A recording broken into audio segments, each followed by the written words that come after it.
Alors, une des problématiques des entrepreneurs aussi, donc c'est le sentiment de solitude. Est-ce que tu peux m'en parler un peu plus? Le sentiment de solitude, ça c'est quelque chose qui touche tous les entrepreneurs, tous les artisans, enfin voilà, tous ceux qui ont une entreprise. Ce sentiment, tu l'as parce que tu es le seul avec tes problématiques. Tu as beau être bien accompagné, tu peux avoir des super collaborateurs, mais il y a un côté émotionnel qui rentre en jeu, c'est-à-dire que malgré tout, le collaborateur il rentre chez lui, il peut penser à autre chose, même s'il y a des choses qui le tracassent, je dis pas que dès l'instant où il rentre chez lui, il pense plus à l'entreprise, c'est pas ça, mais le côté émotionnel il se sent pas impacté. Quand tu es entrepreneur, en fait c'est ta vie que tu joues presque. Et c'est ça qui est très difficile, c'est d'arriver à se détacher de son entreprise. Et bien souvent, en plus, en France ou quoi, enfin, tu as toujours ce statut social où tu as la pression en fait, de l'entourage qui fait que ben, tu es obligé de réussir parce que si tu échoues, ben, ça veut dire que tu peux être critiqué. Donc ça rajoute encore une pression supplémentaire sur ton dos et tu te dis, mais si j'échoue, les gens, qu'est-ce qu'ils vont dire de moi Donc tu as toujours cette pression en plus. Tous les dirigeants en sont touchés et peu importe la taille de l'entreprise. Tu te sens seul face à tes responsabilités, tu as l'impression que personne ne peut te comprendre. Les problèmes que tu as, c'est que les tiens, personne ne connaît les mêmes problèmes. En plus de ça, souvent quand tu es entrepreneur, dans ton entourage, tu n'as pas forcément que des entrepreneurs, donc les gens ne vont pas pouvoir t'aider, ne vont pas forcément comprendre tes problèmes, parce que vraiment, il faut le vivre.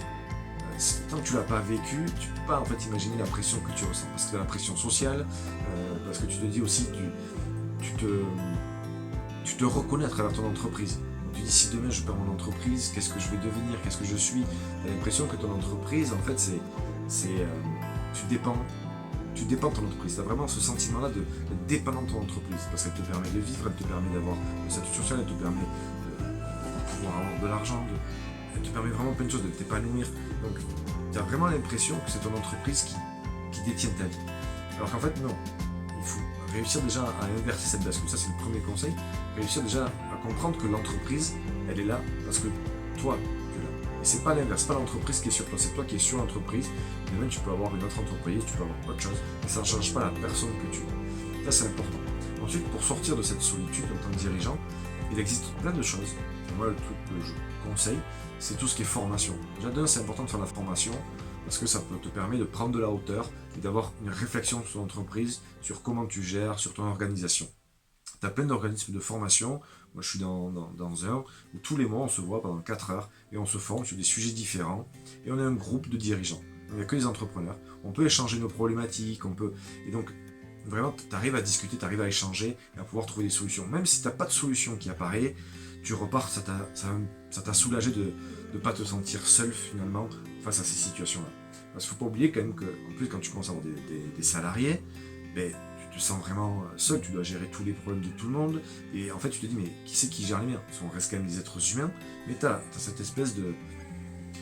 Comment dire?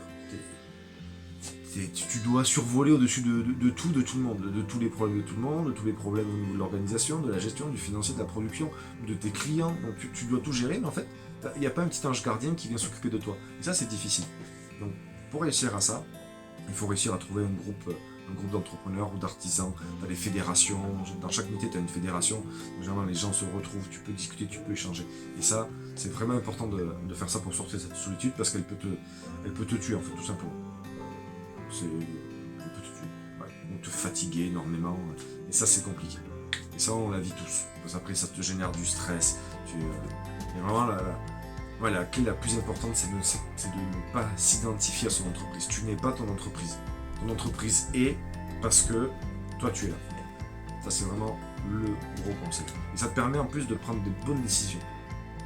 Parce que si ça va pas, tu peux te dire, ok, je vais fermer une entreprise.